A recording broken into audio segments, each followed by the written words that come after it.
ಎಲ್ಲ ಪತ್ರಕರ್ತ ಬಂಧುಗಳಿಗೆ ನಮ್ಮ ಪತ್ರಿಕಾಗೋಷ್ಠಿಗೆ ಸ್ವಾಗತವನ್ನು ಬಯಸ್ತಾ, ಏನು 1ನೇ ತಾರೀಕು ನವೆಂಬರ್ 1ನೇ ತಾರೀಕು ನಾಡಿನಾದ್ಯಂತ ಕನ್ನಡ ರಾಜ್ಯೋತ್ಸವ ಭುವನೇಶ್ವರಿ ತಾಯಿಯ ಉತ್ಸವವನ್ನು ಮಾಡ್ತಾ ಇದ್ದಾರೆ. ಈ ಒಂದು ಸಂದರ್ಭದಲ್ಲಿ ನಾಳೆ ಅದ್ದೂರಿಯಾಗಿ ಕನ್ನಡ ರಾಜ್ಯೋತ್ಸವವನ್ನು ರಾಜ್ಯಾದ್ಯಂತ ಮಾಡ್ತಿದ್ದಾರೆ. ಆ ಒಂದು ನಿಟ್ಟಿನಲ್ಲಿ ಮುಳಬಾಗಿಲಿನಲ್ಲಿ ನಾವು 1ನೇ ತಾರೀಕು ನಾವು ಅದ್ದೂರಿಯಾಗಿ ಮಾಡ್ತಾ ಇಲ್ಲ. ಮೊನ್ನೆ ಇತ್ತೀಚೆಗೆ ತಾಲೂಕು ಕಚೇರಿಯಲ್ಲಿ ಶಾಸಕರ ನೇತೃತ್ವದಲ್ಲಿ ಒಂದು ಪೂರ್ವಭಾವಿ ಸಭೆಯನ್ನು ಕರೆದಾಗ ಶಾಸಕರ ಅಭಿಪ್ರಾಯದಂತೆ ನವೆಂಬರ್ 16ನೇ ತಾರೀಕು ಯಾಕೆ ಅಂತಂದರೆ ಹವಾಮಾನ ಇಲಾಖೆಯ ಮುನ್ಸೂಚನೆಯನ್ನು ದೃಷ್ಟಿಯಲ್ಲಿಟ್ಕೊಂಡು ಏನು 9ನೇ ತಾರೀಕು 10ನೇ ತಾರೀಕುವರೆಗೂ ಮಳೆ ಇದೆ ಅಂತೇಳಿ ಹವಾಮಾನ ಇಲಾಖೆಯವರು ಹೇಳಿದ್ದಾರೆ. ಅದನ್ನು ದೃಷ್ಟಿಯಲ್ಲಿಟ್ಕೊಂಡು 16ನೇ ತಾರೀಕು ಸುಮಾರು ಕಲಾ ತಂಡಗಳು ಹಾಗೂ ಚಲನಚಿತ್ರದ ನಟರು ಮತ್ತು ಚಲನಚಿತ್ರ ಸಂಗೀತ ನಿರ್ದೇಶಕರ ನೇತೃತ್ವದಲ್ಲಿ ಒಂದು ದೊಡ್ಡ ಮಟ್ಟದ ಕಾರ್ಯಕ್ರಮವನ್ನು ನೇತಾಜಿ ಕ್ರೀಡಾಂಗಣದಲ್ಲಿ ಮಾಡಬೇಕು ಅಂತೇಳಿ ಶಾಸಕರ ನೇತೃತ್ವದಲ್ಲಿ ನಿರ್ಣಯಿಸಿದ್ದೀವಿ.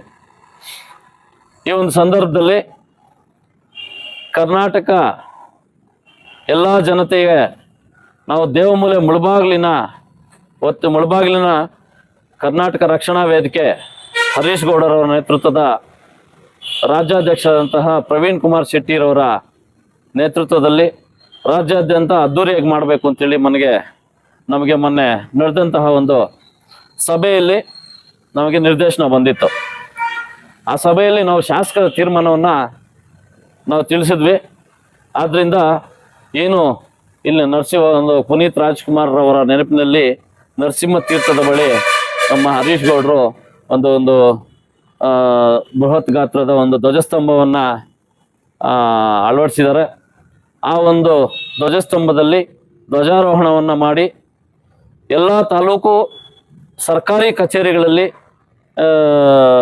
ಒಂದು ಸಾಂಪ್ರದಾಯಿಕ ಆಚರಣೆಯನ್ನು ಮಾಡಿ ನಾವು 16ನೇ ತಾರೀಕು ಅದ್ದೂರಿಯಾಗಿ ಮಾಡೋಣ ಅಂತೇಳಿ ಶಾಸಕರು ಎಲ್ಲರಲ್ಲೂ ಮನವಿ ಮಾಡಿದರು. ಅದೇ ರೀತಿ ನಾವು ಕೂಡ ಧ್ವಜಾರೋಹಣ ಮಾಡಿ ಆನಂತರ ಒಂದು 10 ಜನ ಮಕ್ಕಳಿಗೆ ನಮ್ಮ ಕೈಲಾದಂತಹ ಒಂದು ಬಡ ವಿದ್ಯಾರ್ಥಿಗಳಿಗೆ ಸಹಾಯ ಮಾಡಿ ಆನಂತರ ಭುವನೇಶ್ವರಿಯವರ ಹೆಸರಿನಲ್ಲಿ ಒಂದು 10 ಜನಕ್ಕೆ ಅನ್ನದಾನ ಮಾಡಿ ಆನಂತರ ನಮ್ಮ ಕಾರ್ಯಕ್ರಮಗಳನ್ನು ನಮ್ಮ ಅಧ್ಯಕ್ಷರು ತಿಳಿಸ್ಕೊಡ್ತಾರೆ. ಅದೇ ರೀತಿ ನಂಗಲಿ ಗಡಿ ಭಾಗದಲ್ಲಿ ಒಂದು ಧ್ವಜಸ್ತಂಭ ಇದೆ. ಕೆ ಬೈಪಲ್ಲಿ ಗಡಿ ಭಾಗದಲ್ಲಿ ಒಂದು ಧ್ವಜಸ್ತಂಭ ಇದೆ. ಈ ಎರಡರಲ್ಲೂ ಧ್ವಜಾರೋಹಣ ಮಾಡುವಂಥ ಒಂದು ಕಾರ್ಯಕ್ರಮವನ್ನು ನಮ್ಮ ಸಂಘಟನೆ ಅಲ್ಲಿನ ಪದಾಧಿಕಾರಿಗಳು ಹಮ್ಮಿಕೊಂಡಿದ್ದಾರೆ. ಅವ್ರಿಗೂ ಕೂಡ ಜವಾಬ್ದಾರಿಯನ್ನು ವಹಿಸ್ತಾ ನಾಳಿನ ಕನ್ನಡ ರಾಜ್ಯೋತ್ಸವ ನವೆಂಬರ್ 1ಕ್ಕೆ ಮುಳಬಾಗಿಲು ತಾಲೂಕು ಹಾಗೂ ಕರ್ನಾಟಕ ಜನತೆಗೆ ಕನ್ನಡ ರಾಜ್ಯೋತ್ಸವದ ಶುಭಾಶಯಗಳನ್ನು ತಿಳಿಸ್ತಾ ಏನು ದಯವಿಟ್ಟು ಎಲ್ಲರೂ ಕನ್ನಡವನ್ನು ಉಳಿಸಿ ಬೆಳೆಸಿ ಕನ್ನಡವನ್ನು ಬಳಸುವ ಮುಖಾಂತರ ನಮ್ಮ ಭಾಷೆಯನ್ನು ಉಳಿಸ್ಕೊಳ್ಳುವಂತಹ ಒಂದು ಕೆಲಸವನ್ನು ನಾವು ಮಾಡಬೇಕು ಅಂತೇಳಿ ಎಲ್ಲರಲ್ಲೂ ಮನವಿ ಮಾಡ್ತಾ ನಾಳೆ 14ನೇ ತಾರೀಕಿನ ಕಾರ್ಯಕ್ರಮವನ್ನು ಎಲ್ಲರೂ ಯಶಸ್ವಿ ಮಾಡೋಣ ಅಂತ ಹೇಳ್ತಾ ಮತ್ತೊಮ್ಮೆ ಕನ್ನಡ ರಾಜ್ಯೋತ್ಸವದ ಶುಭಾಶಯಗಳನ್ನು ತಿಳಿಸ್ತಾ ನನ್ನ ಮಾತು ಮುಗಿಸ್ತೇನೆ. ಎಲ್ರಿಗೂ ನಮಸ್ಕಾರ. ಏನು ಇವತ್ತು ನಮ್ಮ ಕರ್ನಾಟಕ ರಕ್ಷಣಾ ವೇದಿಕೆ ವತಿಯಿಂದ ಒಂದು ಮಾಧ್ಯಮ ಗೋಷ್ಠಿಯನ್ನು ಕರೆದಿದ್ದೀವಿ. ಈಗಾಗಲೇ ಎಲ್ರಿಗೂ ಗೊತ್ತಿರೋ ವಿಚಾರ, ನವೆಂಬರ್ 1ಗೆ ರಾಜ್ಯಾದ್ಯಂತ ಕನ್ನಡ ರಾಜ್ಯೋತ್ಸವವನ್ನು ಆಚರಣೆ ಮಾಡ್ತಾಯಿದ್ದೀವಿ. ಅದೇ ರೀತಿ ಮುಳಬಾಗಿಲಲ್ಲೂ ನಾವು ಸಾಂಕೇತಿಕವಾಗಿ ಕನ್ನಡ ರಾಜ್ಯೋತ್ಸವವನ್ನು ಆಚರಣೆ ಮಾಡ್ತಾಯಿದ್ದೀವಿ. ಮುಂದಿನ 16ನೇ ತಾರೀಕು ನಮ್ಮ ಶಾಸಕರ ನೇತೃತ್ವದಲ್ಲಿ ಮತ್ತು ಎಲ್ಲ ಕನ್ನಡ ಮನಸ್ಸುಗಳ ನೇತೃತ್ವದಲ್ಲಿ ಅವರ ಸಹಕಾರದೊಂದಿಗೆ ಅದ್ಧೂರಿಯಾಗಿ ಕನ್ನಡ ರಾಜ್ಯೋತ್ಸವವನ್ನು ಆಚರಣೆ ಮಾಡಬೇಕು ಅಂತ ಈಗಾಗಲೇ ತೀರ್ಮಾನ ಮಾಡಿದ್ದೀವಿ. ಈಗ ಏನು ನಾಳೆ ನವೆಂಬರ್ 1ಗೆ ಎಲ್ಲ ನಮ್ಮ ಮುಳಬಾಗಿಲು ತಾಲೂಕಿನ ಜನತೆಯಲ್ಲಿ ನಾವು ನಮ್ಮ ಸಂಘಟನೆ ಕಡೆಯಿಂದ ಒಂದು ಕೇಳ್ಕೊಳ್ಳೋದೇನು ಅಂದರೆ, ಎಲ್ಲರೂ ನಿಮ್ಮ ಮನೆಯ ಮೇಲೆ ನಮ್ಮ ಕನ್ನಡ ಧ್ವಜವನ್ನು ನವೆಂಬರ್ 1ಗೆ ಅಳವಡಿಸುವ ಮುಖಾಂತರ, ಹಾರಿಸುವ ಮುಖಾಂತರ ನಮ್ಮ ತಾಯಿ ಭುವನೇಶ್ವರಿಗೆ ಒಂದು ಗೌರವವನ್ನು ತಂದುಕೊಡಿ. ಮತ್ತು ಗೌರವಪೂರ್ವಕವಾಗಿ ಭುವನೇಶ್ವರಿಗೆ ಪೂಜೆ ಮಾಡಿ ನಮಸ್ಕಾರ ಮಾಡಿಕೊಂಡು ಏನು ನಮ್ಮ ಕನ್ನಡ ರಾಜ್ಯೋತ್ಸವವನ್ನು ಮಾಡಿ ಮತ್ತು 16ನೇ ತಾರೀಕು ಏನು ನಾವೆಲ್ಲ ಕನ್ನಡ ಪರ ಹೋರಾಟಗಾರರು, ಕನ್ನಡ ಸಂಘಟನೆಗಳು ಎಲ್ಲರೂ ಸೇರಿ ಶಾಸಕರ ನೇತೃತ್ವದಲ್ಲಿ ಎಲ್ಲರೂ ಯಾವುದೇ ಪಕ್ಷ ಭೇದ ಭಾವ ಏನು ಇಲ್ದಿರ ಯಶಸ್ವಿ ಮಾಡೋಣ ಅಂತ ಹೇಳ್ತಾ, ಮತ್ತು ಏನೀಗ ನಮ್ಮ ನಾಡ ಹಬ್ಬ ಕನ್ನಡ ರಾಜ್ಯೋತ್ಸವವನ್ನು ಈಗ ನಾವೆಲ್ಲರೂ ಅದನ್ನು ಈಗ ಬೇರೆ ಹಬ್ಬಗಳು ಬರುತ್ತೆ ಅದೆಲ್ಲನೂ ಒಂದು ಸಮುದಾಯಕ್ಕೆ ಒಂದು ಜಾತಿಗೆ ಒಂದು ಭೇದ ಭಾವ ಅಂತ ಇಟ್ಕೊಂಡು ಅದರಲ್ಲಿ ಮಾಡ್ತಾರೆ. ಇದು ನಮ್ಮ ನಾಡ ಹಬ್ಬ, ಎಲ್ರಿಗೂ ಒಂದು ಹಬ್ಬ ಅಂತಲೇ ಹೇಳ್ಬೋದು. ಇದನ್ನು ನಮ್ಮ ಕರ್ನಾಟಕ ರಕ್ಷಣಾ ವೇದಿಕೆ ವತಿಯಿಂದ ಈಗ ಇಷ್ಟು ದಿವಸ ಅದ್ದೂರಿಯಾಗಿ ನಾವು ಮಾಡ್ತಾಯಿದ್ವಿ, 1ನೇ ತಾರೀಕೆ ಮಾಡ್ತಾಯಿದ್ವಿ.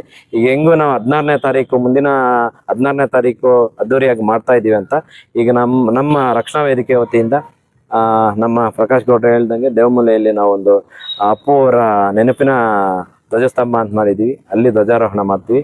ಮತ್ತು ನಮ್ಮ ತಿಬ್ದೊಡ್ಡಿ ಗಡಿ ಭಾಗದಲ್ಲಿ ಅಲ್ಲೊಂದು ಮಾಡ್ತೀವಿ, ಕೆ.ಬೈಪಲ್ಲಿ ಗಡಿ ಭಾಗದಲ್ಲಿ ಅಲ್ಲೊಂದು ಮಾಡ್ತೀವಿ. ಅಲ್ಲಿರೋ ನಮ್ಮ ಸಂಘಟನೆ ಪದಾಧಿಕಾರಿಗಳು ಆ ಜವಾಬ್ದಾರಿಯನ್ನು ತಗೊಂಡಿದ್ದಾರೆ, ಅವರ ಅಲ್ಲಿಗೇನೋ ನಾವು ಹೋಗ್ತೀವಿ. ಮತ್ತು ಇಲ್ಲಿ ಮುಳುಬಾಗ್ಲಲ್ಲಿ ಮದ್ರಸಾ ಹತ್ರ ಏನು ಧ್ವಜ ಇದೆ, ಅಲ್ಲೂ ಒಂದು ಧ್ವಜ ಹಾಕಿ ಪೂಜೆ ಮಾಡಿ 4 ಜನಕ್ಕೆ ಸಿಹಿ ಹಂಚಿ ಅಲ್ಲಿಂದ ನಮ್ಮ ಏನು ನರಸಿಂಹ ತೀರ್ಥದ ಬಳಿ ಇರೋ ಬೆಟ್ಟದ ಮೇಲೆ ಇರೋವಂಥ ಅಪ್ಪುವರ ನೆನಪಿನ ಧ್ವಜಸ್ತಂಭ ಇದೆ, ಅಲ್ಲೂ ಒಂದು ಧ್ವಜಾರೋಹಣ ಮಾಡಿ ನಮ್ಮ ಎಲ್ಲ ಪದಾಧಿಕಾರಿಗಳು ಕನ್ನಡ ರಾಜ್ಯೋತ್ಸವನ ಆಚರಣೆ ಮಾಡ್ತಾಯಿದ್ದೀವಿ. ಈಗ ನಮ್ಮ ತಾಲೂಕಿನ ಜನತೆಗೆ ಈಗ ಮತ್ತು ನಮ್ಮ ನಾಡಿನ ಜನತೆಗೆ ಮತ್ತೊಮ್ಮೆ ಕನ್ನಡ ರಾಜ್ಯೋತ್ಸವ ಮುಂಚಿತವಾಗಿ ಕನ್ನಡ ರಾಜ್ಯೋತ್ಸವ ಶುಭಾಶಯಗಳನ್ನು ಕೋರ್ತಾ, ಎಲ್ಲರೂ ಕನ್ನಡ ಮಾತಾಡಿ ಕನ್ನಡ ನಾಡು ನುಡಿ ಜಲ ಭಾಷೆಗಾಗಿ ನಾವೆಲ್ಲ ಪಣ ತೊಟ್ಟು ಹೋರಾಟಗಳು ಮಾಡ್ತಾಯಿದ್ದೀವಿ. ದಯವಿಟ್ಟು ನೀವು ಬನ್ನಿ, ಭಾಗವಹಿಸಿ. ನಾವೇನು ಬೇರೆ ಯಾವುದೇ ವಿಚಾರಕ್ಕೆ ಕರೆಯೋದಿಲ್ಲ ನಿಮ್ಮನ್ನು, ನಮ್ಮ ನಾಡಿಗೋಸ್ಕರ, ನಮ್ಮ ಕನ್ನಡ ತಾಯಿ ಭುವನೇಶ್ವರಿ, ನಮ್ಮ ನಾಡಿಗೆ ಕನ್ನಡ ನೆಲ ಜಲ ಭಾಷೆಗೆ ಏನಾದರೂ ಧಕ್ಕೆ ಉಂಟಾದರೆ ಮಾತ್ರ ನಾವು ಕರಿತೀವಿ. ದಯವಿಟ್ಟು ಭಾಗವಹಿಸಿ, ನಿಮ್ಮ ಜೊತೆ ನಾವು ಇರ್ತೀವಿ ಅಂತ ಹೇಳ್ತಾ ಎಲ್ರಿಗೂ ಮತ್ತೊಮ್ಮೆ ಕನ್ನಡ ರಾಜ್ಯೋತ್ಸವ ಶುಭಾಶಯಗಳನ್ನು ಕೊಡ್ತಾ ಇದ್ದೀನಿ. ಜೈ ಹಿಂದ್, ಜೈ ಕನ್ನಡ. ಮತ್ತು ಇನ್ನೊಂದು ಏನು ಅಂದರೆ ನಮ್ಮೆಲ್ಲ ಕನ್ನಡ ಮನಸ್ಸುಗಳಿಗೆ ಸಂತಸದ ವಿಚಾರ ಅಂದರೆ ಈಗ ನಮ್ಮ ನಾಡಿನ ಪ್ರಸಿದ್ಧ ನಟರು ದಿವಂಗತ ಡಾಕ್ಟರ್ ವಿಷ್ಣುವರ್ಧನ್ ರವರಿಗೆ ಏನೀಗ ಕರ್ನಾಟಕ ರತ್ನ ಪ್ರಶಸ್ತಿನ ಕರ್ನಾಟಕ ಸರ್ಕಾರ ಘೋಷಣೆ ಮಾಡಿದೆ.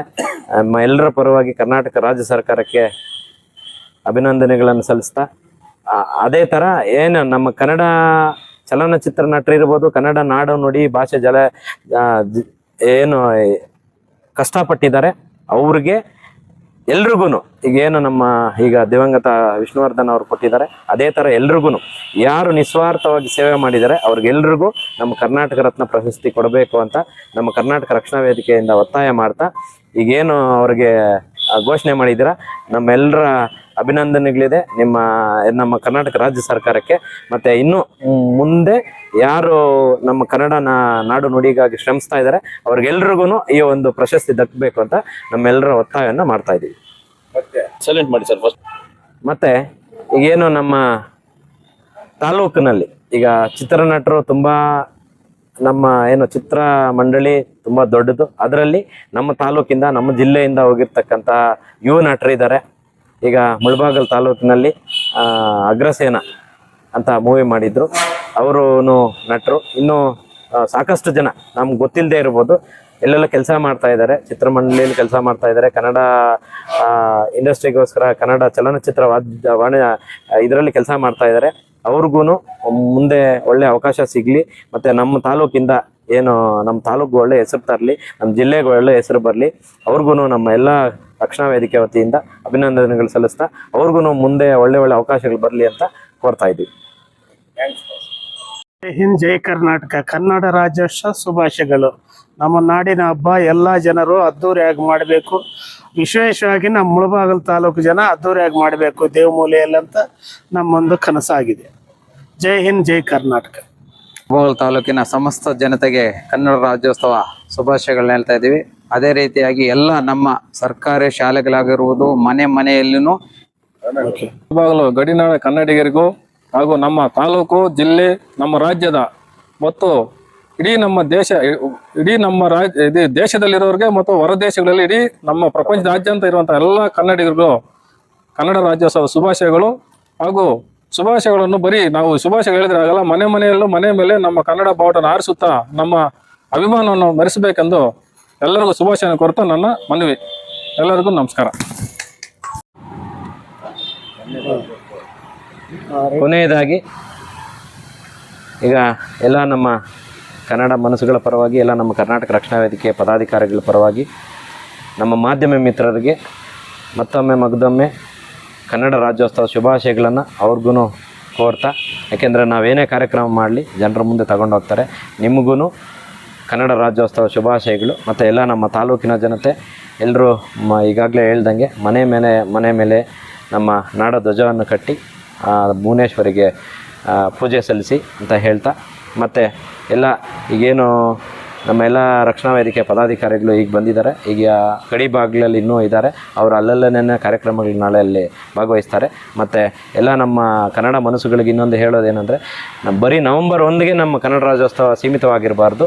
ಮುಂದಿನ ದಿನಗಳಲ್ಲೂ ನಮ್ಗೆ ದಿನಾಲೂ ಕನ್ನಡ ರಾಜ್ಯೋತ್ಸವನೇ. ನಮ್ಮ ಕನ್ನಡ ನಾಡು ನುಡಿಗೆ ಎಲ್ಲೇ ಧಕ್ಕೆ ಆದ್ರೂ ಏನೇ ಇದ್ರೂ ನಮ್ಗೆ ತಿಳಿಸಿ, ನಿಮ್ಮ ಕೈಯಲ್ಲಾದರೆ ನೀವು ಮಾಡಿ, ಇಲ್ಲ ನಮಗೆ ತಿಳಿಸಿ, ನಾವು ನಿಮ್ಮ ಜೊತೆ ಕೈ ಜೋಡಿಸ್ತೀವಿ. ಎಲ್ಲ ನಮಗೆ ವರ್ಷದ 365 ದಿನಾನೂ ಕನ್ನಡ ರಾಜ್ಯೋತ್ಸವನೇ. ನಮ್ಗೆ ಆ ಅಭಿಮಾನ ಇರಲಿ ಅಂತ, ಎಲ್ಲರಲ್ಲೂ ಇರಲಿ ಅಂತ ಹೇಳ್ತಾ, ಮತ್ತೊಮ್ಮೆ ಎಲ್ರಿಗೂ ಕನ್ನಡ ರಾಜ್ಯೋತ್ಸವ ಶುಭಾಶಯಗಳನ್ನು ಕೊಡ್ತಾ ಮಾತು ಮುಗಿಸ್ತಾ ಇದ್ದೀನಿ. ಜೈ ಹಿಂದ್, ಜೈ ಕರ್ನಾಟಕ. ನಮಸ್ಕಾರ. ನಮ್ಮ ಕನ್ನಡ ರಾಜ್ಯೋತ್ಸವ ಮೊದಲನೇದಾಗಿ ಮುಳಬಾಗಿಲ ನಾಡಿನಾದ್ಯಂತ ಕನ್ನಡ ರಾಜ್ಯೋತ್ಸವ ಶುಭಾಶಯಗಳನ್ನ ಇಷ್ಟಪಡ್ತೀನಿ. ಅದೇ ರೀತಿಯಾಗಿ ನಮ್ಮ ಮುಳಬಾಗಿಲು ತಾಲೂಕಿನ ಎಲ್ಲ ಶಾಲೆ, ಸ್ಕೂಲು, ಪಂಚಾಯತಿ ಆಫೀಸು, ಸರ್ಕಾರದ ಅನುಮತಿದ ಎಲ್ಲ ಶಾಲೆಗಳಲ್ಲೂ ಸಹ ನಾಳೆ ಬೆಳಿಗ್ಗೆ ಒಂದು 8 ಗಂಟೆ ಒಳಗಡೆ ಅದೊಂದು ಫೋಟೋನ, ತಾಯಿ ಭುವನೇಶ್ವರಿ ಫೋಟೋನ ಪೂಜೆ ಮಾಡಿ ಆ ಕನ್ನಡದ ಧ್ವಜವನ್ನು ಹಾರಿಸಿ ಒಂದು ಪೂಜೆಯನ್ನು ಮಾಡಬೇಕು ಅಂತ ಸಮಸ್ತ ಜನತೆಗೆ ಒಂದು ಮನವಿಯನ್ನು ಮಾಡ್ತಾಯಿದ್ದೀನಿ. ಜೈ ಹಿಂದ್, ಜೈ ಕರ್ನಾಟಕ ಮಾತು.